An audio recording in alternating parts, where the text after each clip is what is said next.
People all being scattered about, making all my thoughts fall apart at the seams.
books, your money is going directly into the local economy. It is keeping our bookstore open. It is keeping your streets paved, your libraries funded, your parks free, and so many other things that make St. Louis a wonderful place. And so I really want to thank you all for shopping local and supporting this event. And now for tonight's honored guests, truly an honor. We are bringing you tonight's event in partnership with Kimbilio, which is a community of writers and scholars committed to developing, empowering, and sustaining fiction writers from the African diaspora and their stories. So, David is going to talk to us, I think, a little bit more about Kimbilio. A little bit of an intro for David. He is the author of 7 novels for adults and 5 books for younger readers. Those numbers are right? Feels Feels right? yeah, Feels right. Sweet. He's also an emeritus professor of English at Southern Methodist University, where he directed the creative writing program for 10 years. Since 1996, he has taught regularly in the MFA program for writers at Warren Wilson College and currently serves as the board chair of Kimbilio. Please join me. Big, hearty welcome for David Haynes. Thanks. It's really an honor to be here. Love this store. A little less than 30 years ago, I was here, and there are a couple of other people who were here that night. My mother was sitting right over there with her friends, and that was when this book was first published. So this is a homecoming. That was one of the first. I think it was the first reading I gave from this book. So it's really, really exciting to be back here in this space. I'm going to talk to you a little bit more about Kimbilio before I introduce our guests. We are really an international community of writers. We have 150 Kimbilio fellows who are from all over the country and all over the world. This year we added new fellows from France and from the Caribbean and from Africa. And we are currently taking applications for the 2023 fellowships, which are open through applications open through March 15th. In addition to our reading series, we do other events around the country. Last week we did a virtual reading from a flash fiction anthology with an organization in Cleveland. We do a mentorship program where for our writers who are not quite done with their first novels, we pair them with an experienced novelist for them to finish that first book. We do we have 2 publication opportunities for writers. We have our National Fiction Prize, which is actually open to any Black writer from around the world to get their first book published. That's published with 408 Books. And then we do a partnership with Soft Skull Books, which is a division of Catapult Books in New York City, and they are publishing books by our fellows and faculty. So we've got a lot going on, and we're really pleased to be here today with the support of the Regional Arts Commission and also the National Endowment for the Arts. And then also with always proud to partner with this bookstore, who is so committed to social justice and in particular to making sure that everyone has access to books and literature. Fighting hard on all kinds of fronts. And I really invite you to go to their website, go to the store's website to learn more about how they're fighting on various fronts, including some of the horrific legislation that's going on in Jefferson City right now. You can join the fight there, and then also how you can support the literacy projects that are getting books to school districts like in Wentzville, where kids are not allowed to read certain books. So please step up and support. And then you can also visit Kimbilio website, kimbiliofiction.com, and learn more about us. I'm going to introduce our readers one at a time. The mics, you can, if you pop them on, they should work now. All right. There should be a switch at the bottom, I think. Here, you can keep that. Okay. Oh. Neither. That's why Is you. that it? There should just be it's the green one. now. Okay, there you go. There you go. Alright. You So can have our them both. first reader this evening is Jennifer Maritza McCauley. Jennifer is a Kimbilio Fellow. Yay! And she's a writer, poet, university professor. She's been awarded a fellowship from the National Endowment for the Arts, fellowships from CantoMundo, the Sundress Academy for the Arts, She has an MFA from Florida International University and a PhD in creative writing and literature from the University of Missouri. Welcome back to Missouri. She's the author of a cross-genre collection, Scar On, Scar Off, and she's currently an assistant professor of literature and creative writing at the University of Houston, Clear Lake. And just a couple of things about him when trying to return home. In the New York Times, Emil Niazi said, Macaulay finds inventive ways of bringing characters back in new contexts. The collection's cohesiveness can at times border on repetitiveness, but some of the stories and themes leading into one another. What he meant was, because I want to just talk about this when we talk together, is that there is intentional unity in these stories, right? In that, we've got themes recurring and places recurring. She writes with lovely lyricism and musicality, and the Today Show said this is one of the best new books to read in 2023. We're trying to return home, collection of stories. Read a little bit, please. Yeah, thank you. Thank you so much, David. I'm so happy to hear you both. It was so wonderful, and Kimbilio was just a home for me. But yeah, it was such a wonderful place. And I love St. Louis. My dad is from St. Louis. There's a story in this collection that takes place in St. Louis. I went to Mizzou, so I have Missouri connections. So it's always so wonderful to come back home. I'm going to be reading a short piece tonight. And I'm going to dedicate this to one of my students who actually I found out passed literally right before I came here. And she was a fantastic writer named Lynn Michael. I always try to get her to read out loud. So she wouldn't. So this one is up. When trying to return home. Now that Andra has moved to South Florida, she has become Andra Black and something else. In the northern city where she grew up, they called her Hey You. In the Midwest, where she lived with her father after her parents divorced, she was Cal's baby. In Puerto Rico, where she watched her mommy pass, in Ponce, Andra was La Negrita, la hija de Nadia. This month, Andra has come to the South Florida for a position at a marketing firm, and her coworkers ask her about that something else, or properly, where she is from. When she says the northern city, they say, no, I mean, so she tells them she's Black. Typically, her daddy is Black American, her mommy West born, mixed with several something else's. Her coworkers get dull-eyed hearing this. They're satisfied. She's bored too. This is a new thing, though, to have a boring conversation about race when nobody cares about her answers. In this Florida city, she is like everyone, bubbling with somebody else's language, body full with misted ancestors, yearning for old ghosts. In her second month in the city, Andra's gotten along fine. September wind is variously mild. She's afraid of the new rain, how it slams and sticks. The coworkers tell her, Florida weather is like this. The rains look hurricane strong, but they'll abate soon. She learns how to drive better in storms. She is no longer scared. The rains let up soon enough.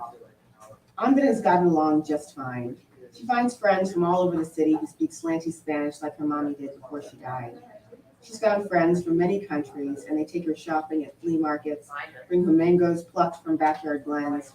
They eat ropa vieja at circle tables and laugh and laugh. Andra can finally relax. Her shoulders stay sweet. She considers these the kindest months of her life. Andra has gotten along fine, but she wonders about that something else her friends ask about, if it's something she's missing. One morning, in her third month in the Florida city, Andra stops at a panaderia on Southwest 137th. In the parking lot, a trigueña with high-piled hair looks at her twice. She resembles Andra's dead mother, mostly in the face. This woman has plate-round eyes, a short nose, ruddy cheeks. The heavy rains have made her hair shine and frizz. A red shirt hangs loosely off of her small frame. Her card is full of pan wrapped in paper sleeves and cebolla lentejas, like Andra's mommy used to buy.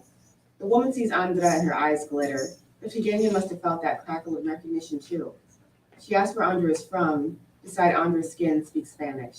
Disculpe, mi amor, she says, politely stopping her cart. Eres Latina?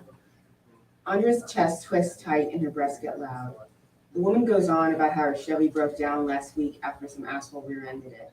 Now Evgenia has to ride the damn bus an hour longer than her regular commute. The woman repeats, mi amor, to catch Andre's attention, and this little bit of softness chokes Andre's insides. Mi amor on the island is glibly affectionate, doesn't connote anything too close. When mommy called Andra mi amor, Andra would imagine a heart drawn around a cursive scrawl like a valentine. That little heart would pop off her mother's tongue, sail to Andra.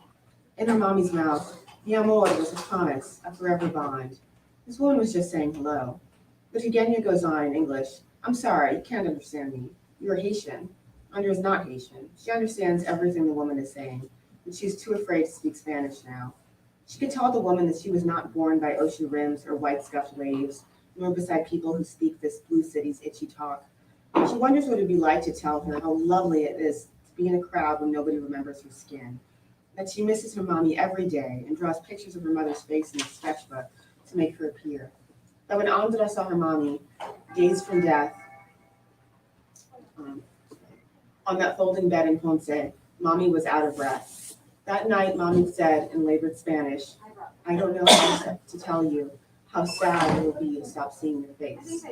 Andra said nothing then too, because she couldn't express heartbreak in any language. This woman doesn't care about these things. Andra rolls through the customary story about her family in Spanglish, tries to tell her about the bus line. The woman says brightly, a lo menos eres Latina. Andra says awkwardly, at least. The woman says in English, you should speak Spanish to me. The kids your age stuff Spanish in their bellies but leave it there. They eat it up but shit it out. Andra wants to respond to this, but she freezes. She points limply to the street behind her, says clumsily in English the number of the bus that goes downtown. Comes in a few hours, Andra reminds her. The woman looks disappointed. Andra knows why the woman is frowning. The woman laughs in no language. Andra could tell her the history of her family gods. Say that her family gods are rainforest hot, cropland worn, dark and blazing with every colored skin. Their mouths sound like all kinds of countries. She could tell her those gods look wild and holy in her, in white and blue cities where her skin is remembered or forgotten, in cities where she was always one thing, or from anywhere. But that would be boring. The Eugenia merely wanted some help, perhaps a quick entertainment of wondering that Negra was from her country, which was Costa Rica, apparently not Puerto Rico. The Florida sun slams through a snatch of cloud and catches the woman's face. The Eugenia looks nothing like her mother. Andra's mommy was tall, this woman is tiny. Andra's mommy avoided strangers. The woman starts toward the bus stop. Andra doesn't want her to go. Andra wants to push the woman's bread cart and ride the bus with her downtown and take her groceries up to her apartment by the shuffling shore. Andra could clean the floors while the woman takes a nap. Andra would speak shit Spanish, cook the woman shit arroz con gandules. They'd eat together, then sit side by side on the love seat at sunset. They'd try to find a good channel on the television. They'd guess Jeopardy answers before the evening drama came on. Andra opens her mouth to say something else, but the not mother is gone. Andra doesn't have the language to tell her another thing. In this moment, when the woman came up thinking Andra belonged to her, they were together, at least.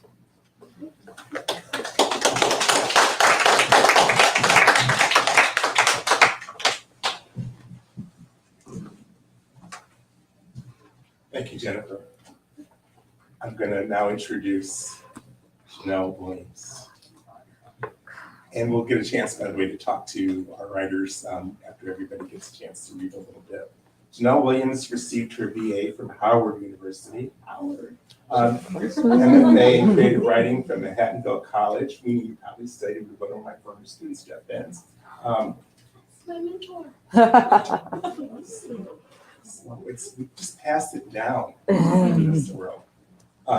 She is a recipient of the Prairie Schooners Lawrence Foundation Award for her story from the Closest Waffle House.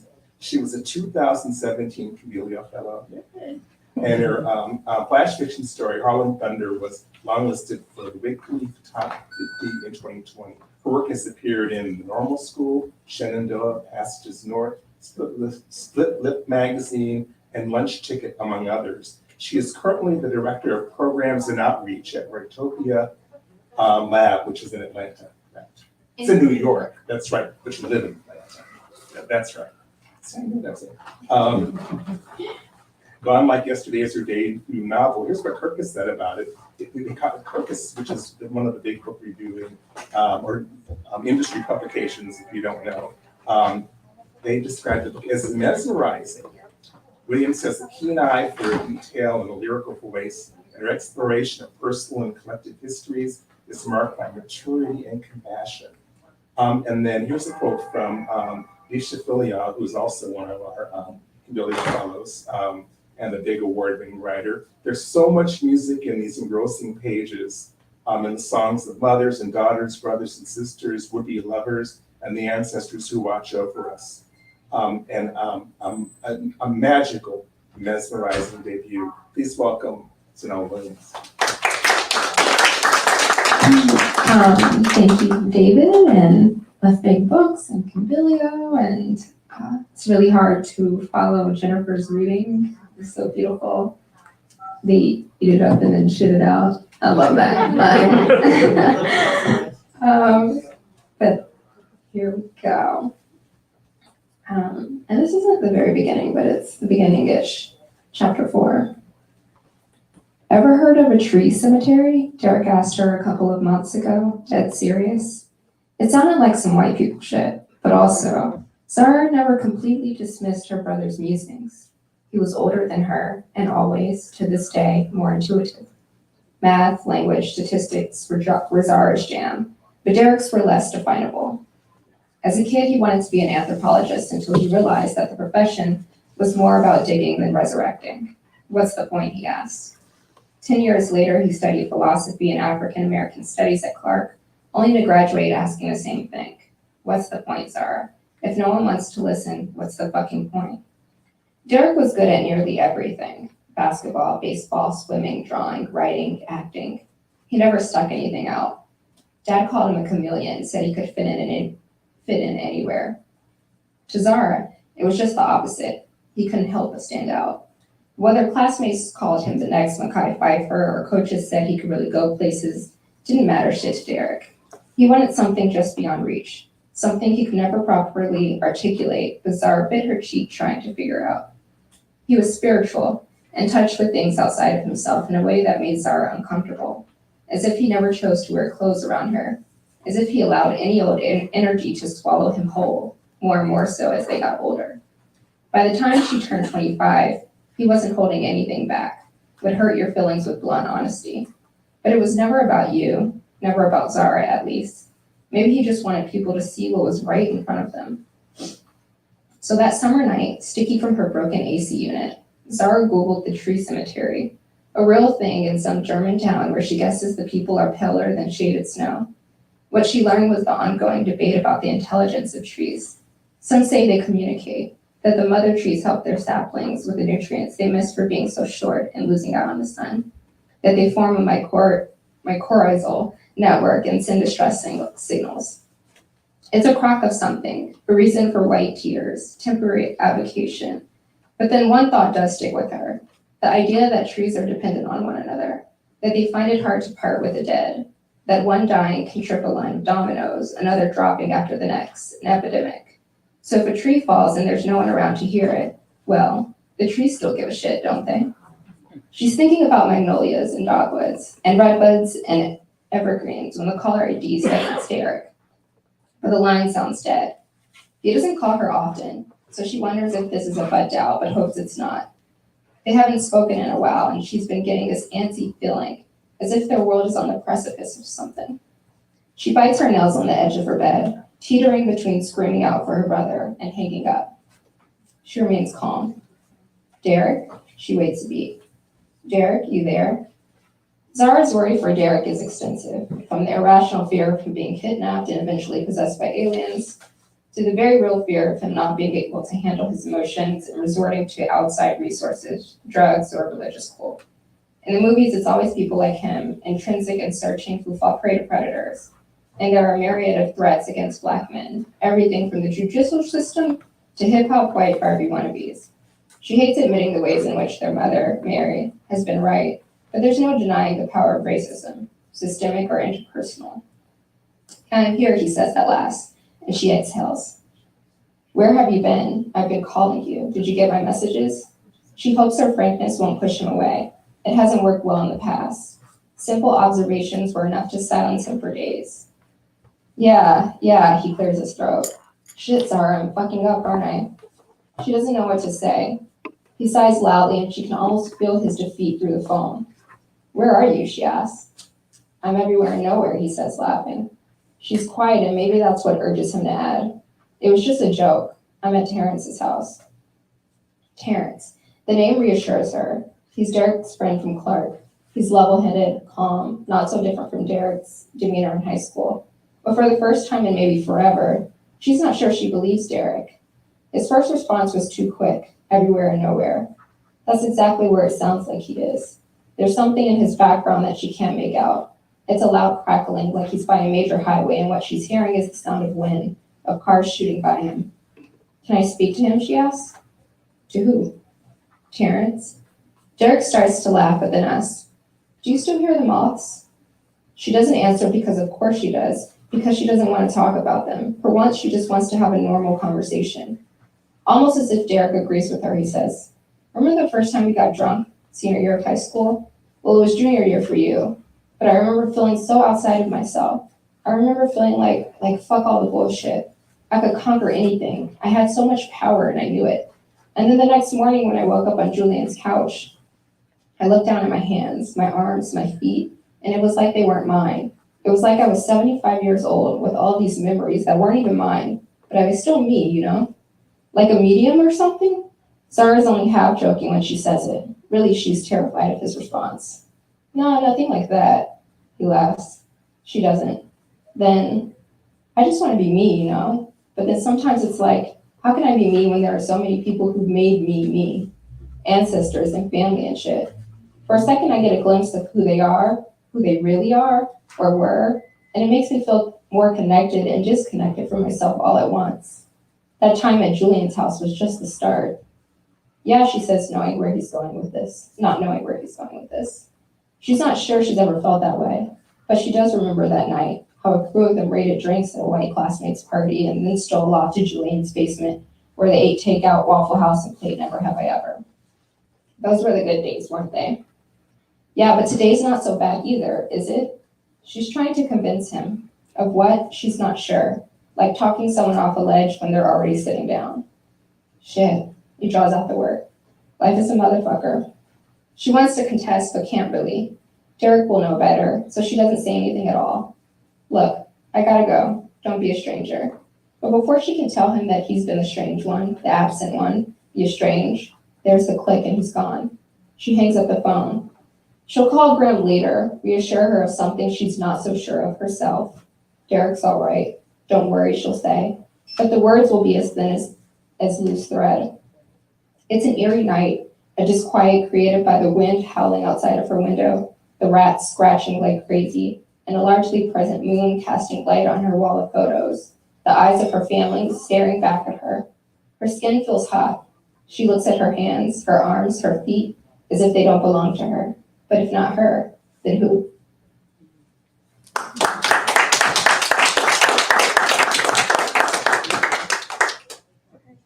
Thanks, Janelle. All right, so I get the floor for just a minute or two. First of all, I have to say that this is my favorite cover of all my books. I think this is an amazing book cover. And so just a little bit of story about the book before I read it. So, 30 years Scotch, just graduated from high school, and so which is when the book was published, and so, that probably doesn't make any sense for a lot of reasons, and probably leaving a couple of years out there, because I think I was also teaching high school in St. Paul, Minnesota, teaching middle school in St. Paul, Minnesota when the book was published, and I remember the day that it was published, and it was reviewed in the St. Paul newspaper, and one of the middle schoolers came up to me and sort of leaned in and said, "Oh, I saw your book came out today." He goes, "Yeah, I've been working on a couple of books too." And that for me has always been sort of the wonderful thing about this book when it was published back then, is that it found a big audience among high school readers in particular.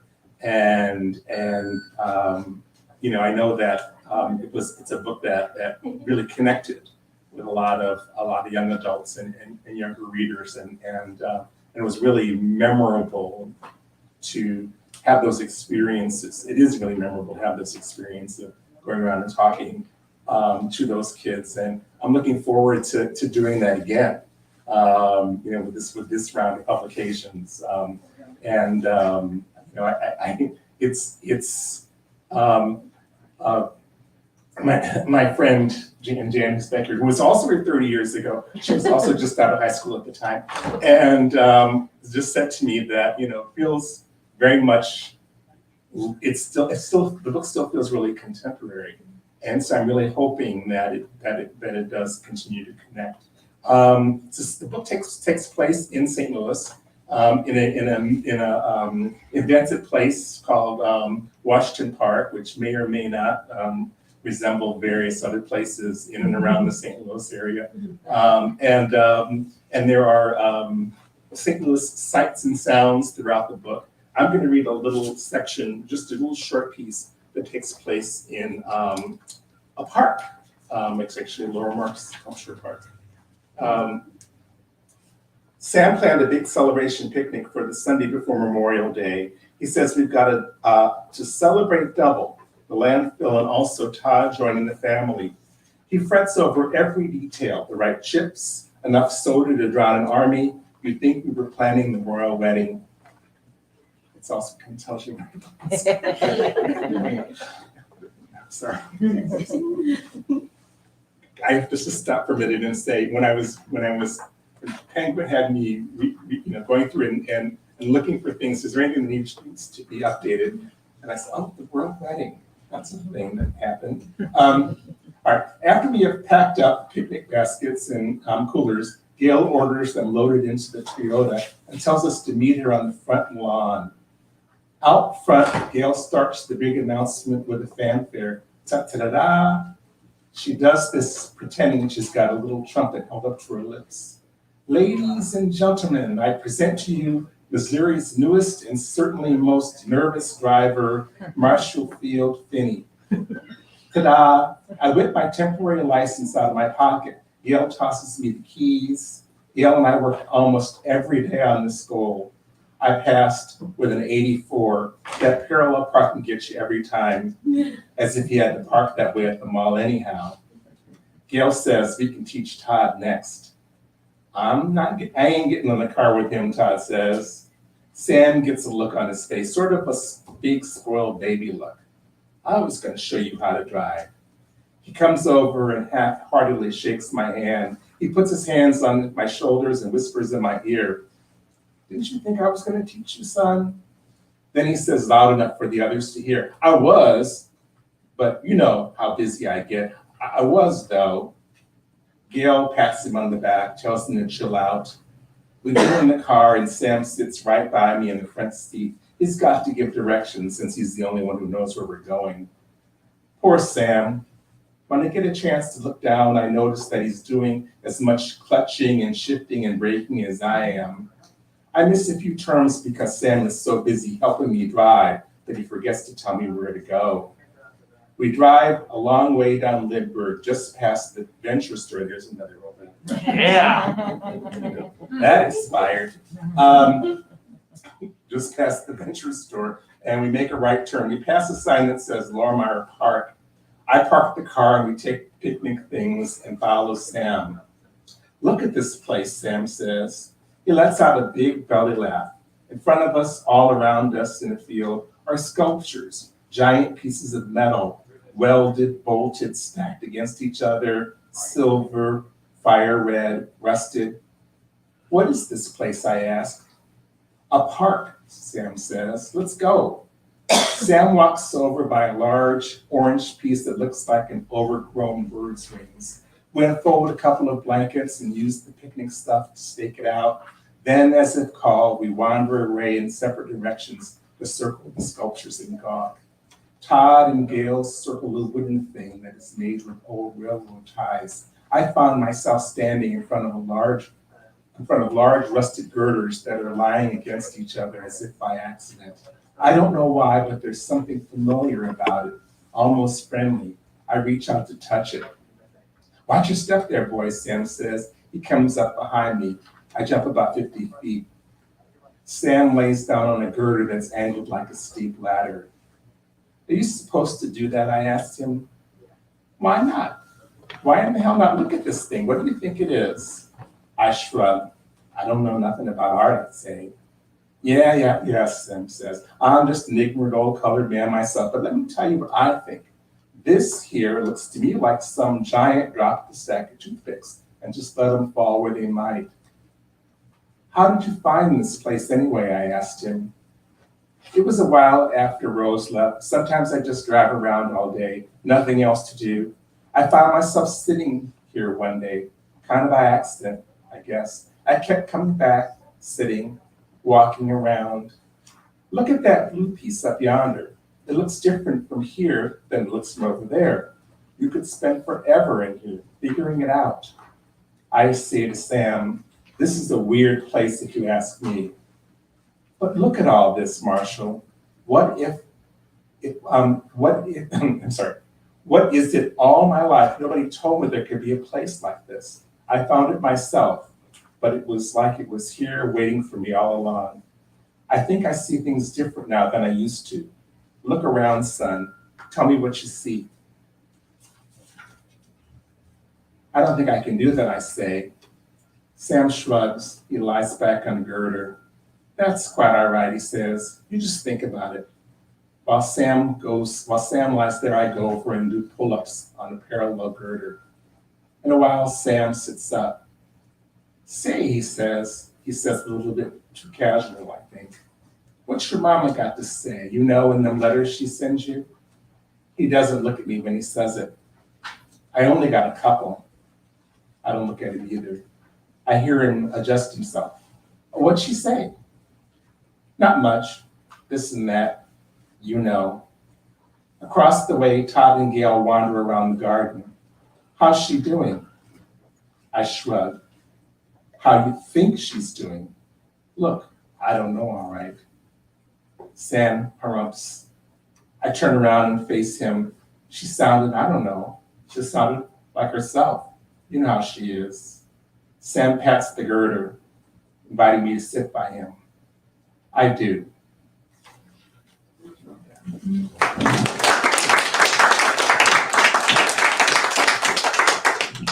All right, thank you all.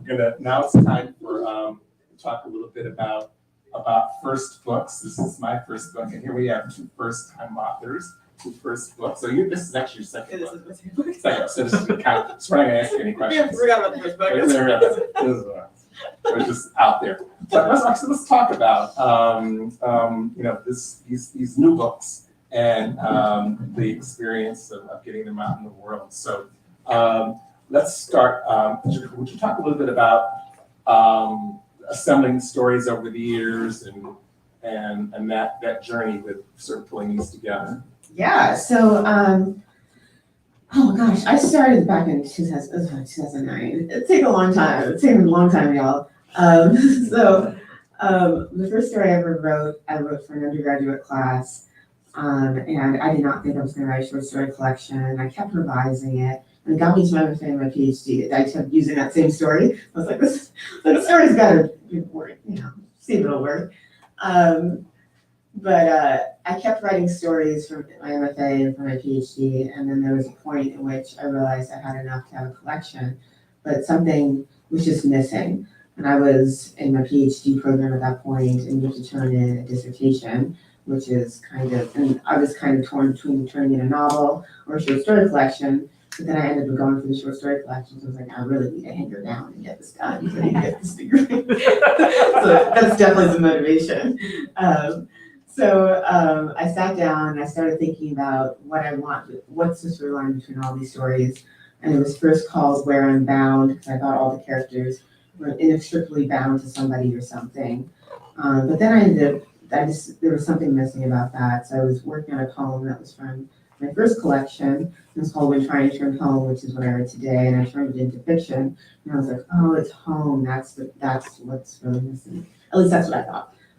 So then I ended up having some of the characters repeat in other stories. So it wasn't supposed to be linked. I ended up linking them together.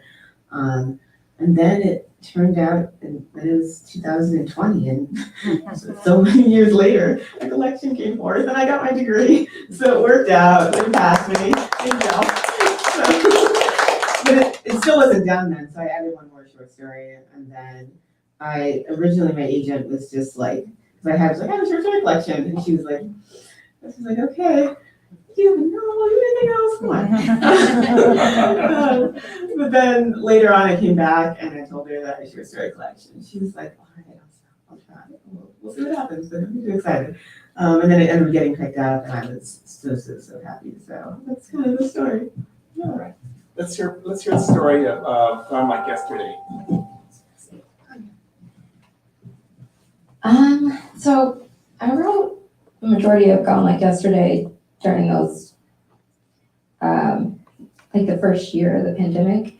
I'd already started it, and I was going very slowly with it. I had written a novel before this one, and I tried to, or I didn't try to send it on to agents. I was trying to get an agent to take me on, and there were lots of like rewrites and resends, and it kind of messed with my mind because they were all over the place in their feedback, and so I really didn't know what to do. And then I thought about one of those characters, and I didn't feel like I had really control over his voice, so I just was like, maybe this is not the book.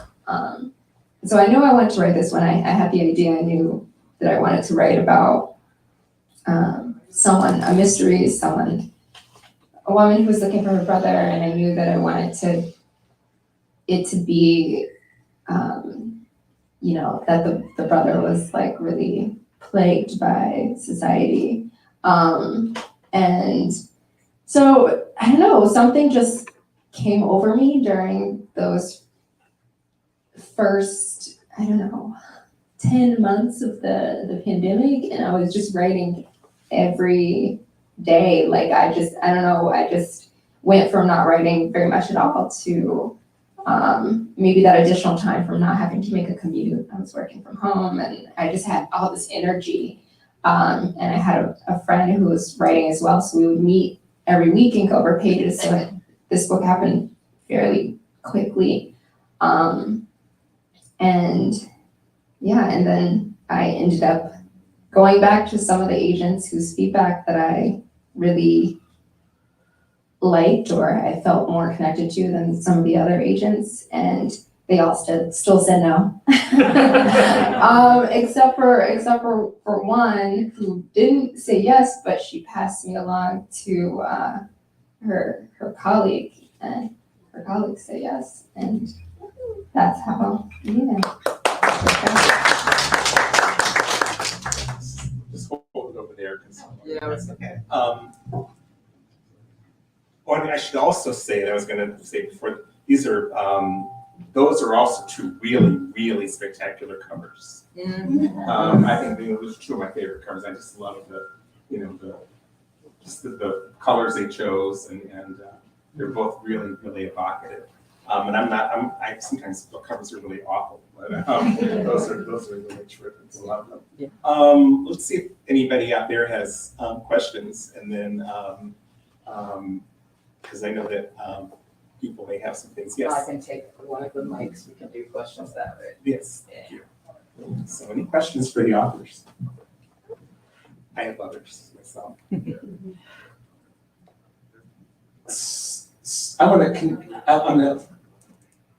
me ask Janelle a question. First of all, can you talk a little bit about the mystery, and then another question for Jennifer.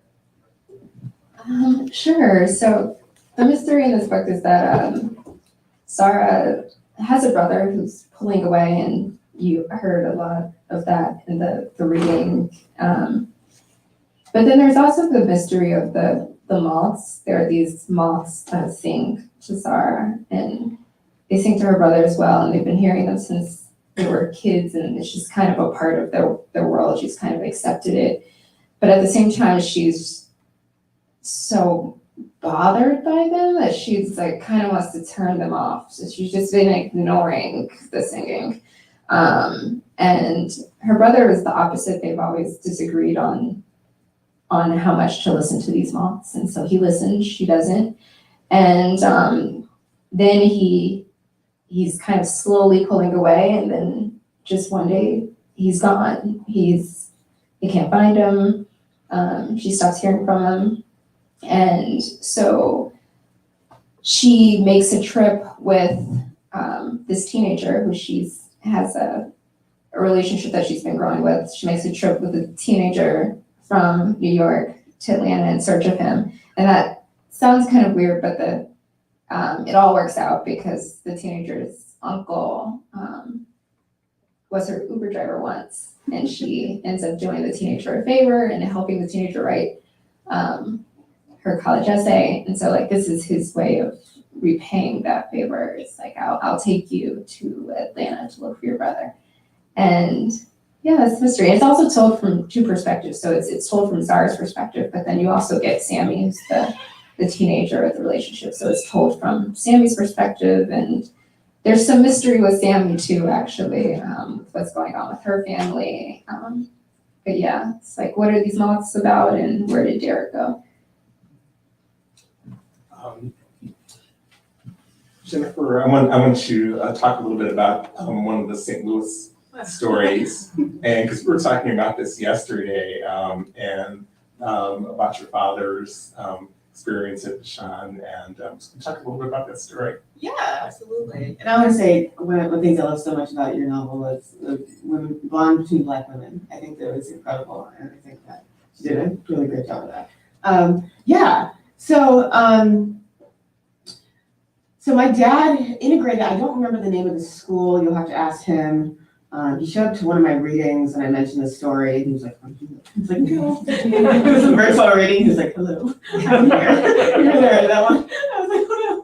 I was like, sorry, Dad. He didn't know I read the story. So I read a story about a young Black boy who integrates an all-white school, and that happened to my dad here in St. Louis. He was one of the first to integrate a white school. It was right up to the Brown versus Board of Education. And that ended up being a story that I grew up listening to, because the high school I went to the high school and middle school and elementary school, they're a bit racist. They didn't treat me so great there.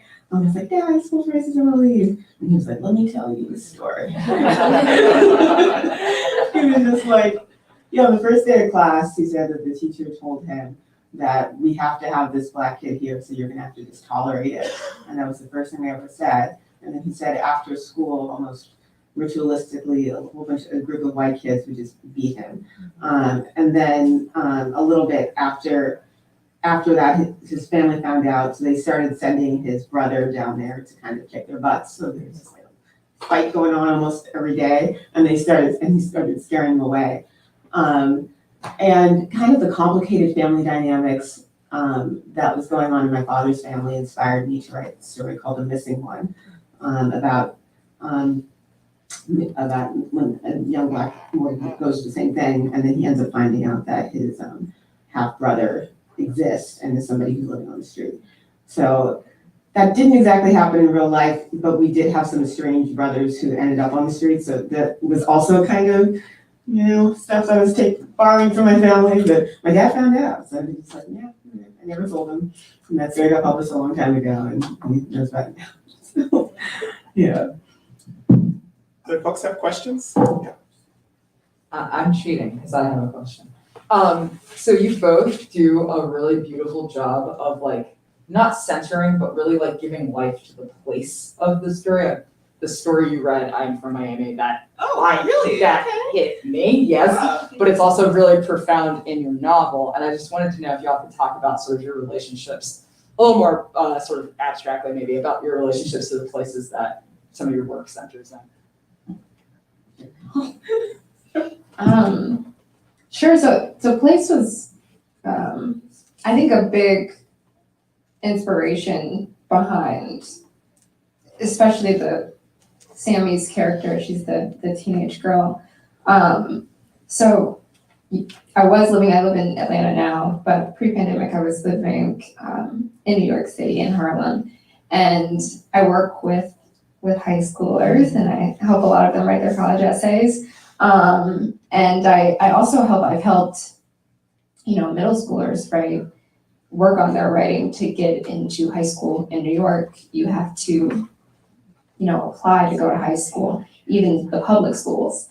And I remember hearing that, and I just was like, I thought that was the most awful, bizarre thing, that like everybody, you're applying to go to your public school. Like I thought that was unheard of. And then when I would share my experience and my high school experiences with New Yorkers, they would look at me like, that's weird, So I began to think about some of the differences. And I wasn't technically in what Atlanta calls the M2M program, but tangentially I did take the same buses. So the M2M is like moving the minority to the majority, or the majority to the minority. So it's busing, which I don't think was that popular in other states in the 90s. Is still happening in Atlanta in the 90s. So I was bused to school, taking, like an hour and a half, sometimes 2 hours to get to school one way. And, going to a different part of town.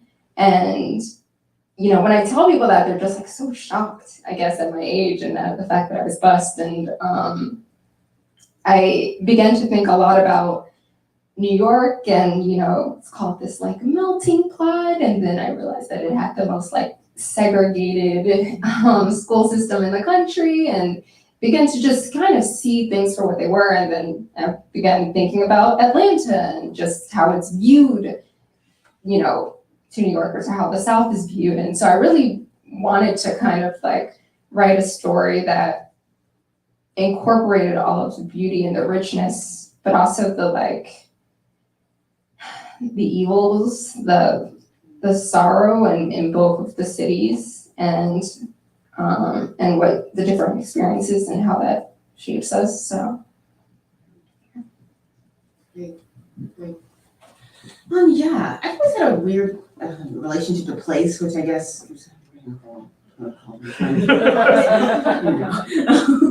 so, and home. I think that I grew up in Pittsburgh, but I always felt disconnected from Pittsburgh, and I think because I grew up around, because I was just always just shuttled around. I went to, and there was white suburbia, then I hung out with all my Black friends on the hill in Pittsburgh, went to Pittsburgh, and I would usually, that was my respite. I felt really safe and calm there. And then I go to Puerto Rico over the summer, so my mom's Puerto Rican. So I would just kind of I was always living in multiple spaces. I never felt like I was really home anywhere. So then I ended up going to Miami for graduate school, and then I was just like, oh, this place feels like closer to me. I feel like I can be myself here. This is, great. And then, but I just, with the city, I just couldn't stay in for a number of different reasons. And then I got that acceptance letter to Mizzou. I was like, I'm going back to my dad's state. Missouri's calling me. I was like, what a coincidence. Because I was really good at this. They offered me the most funding. And Mizzou has Missouri Review, which is a fantastic word journal. And I was really excited to work there. So I ended up going to Mizzou. And I was back in my dad's place. I used to come to St. Louis all the time. And then I've lived in Florida again, and then now I'm in Houston. So all the places that I've lived, I end up kind of writing about them, but only after I've left them. I can't write about a place when I'm living there for some reason. I write about Missouri now. I don't think most people always very stupid. I write about Missouri now. I write about Miami now. I write about Miami a lot. But when I was living there, just nothing. I write about Pittsburgh now a lot. And then Houston, I can't write anything about it. I'm living there and there's nothing. It's blank space. It's Houston. And it's nothing. But yeah. I think we have one more. If anybody, we have one more. Hi, so I have a question for Jennifer.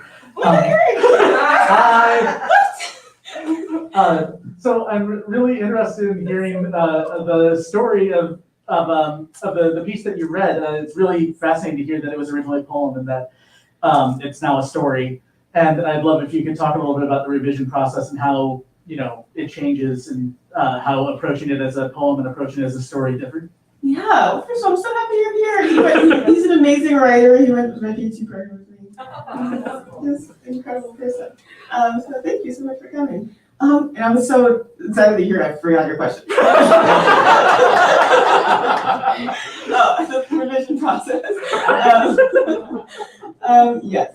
So it started off as a poem that I put in Scout and Scout, which was my first which was my cross-genre poetry collection. I said cross-genre poetry. It's like poetry and prose, and I know what I call it. So, but I just first of all, I really like the title. And I was like, I want to do something with this title. I want to do this idea of home because that's the through line I found. And I was like, am I allowed to do this? And I don't know if I'm still allowed to do this, but I talked to my agent. I was like, I want to do this. I take a poem and turn it into fiction. She's like, yeah. And I talked to my editor. He's like, yeah, you're allowed to do that. You can do your own work. So I said. But I think the biggest kind of challenge was when the poem, it was a lyrics and narrative poem. I was very aware that the speaker was, in some extent, me, even though there's a lot of debates about whether the speaker was you or not, and et cetera. But for me, it was close to my own experiences. But here, I wanted to depict something that was close to my own experiences, but that was also a character that was not like me.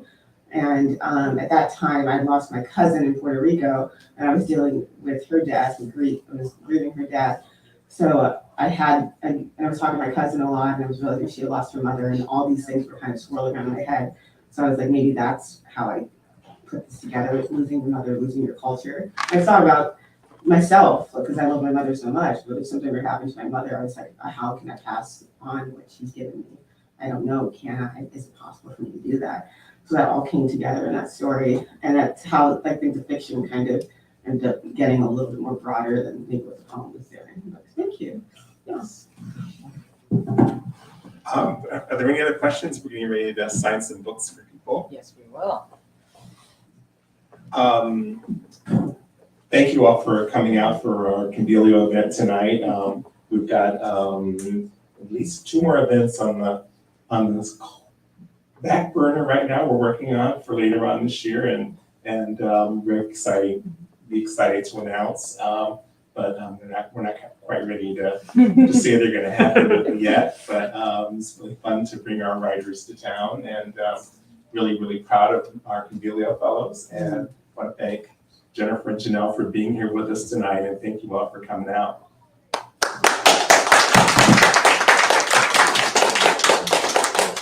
All right, so we're gonna give them, thank you so much. We're gonna give them whoa. This is why I don't use mics. We're gonna give them a couple minutes to get some, dry their throats, maybe run to the restroom. We're gonna do the signing downstairs, so if you don't already have a copy of the book, they are at our front counter. We've got wonderful booksellers who happily help. And let's say 7:35, pop downstairs for signing, okay? Thanks, y'all. I don't know how to turn this off. This is the loud one. That was pretty mellow. Right.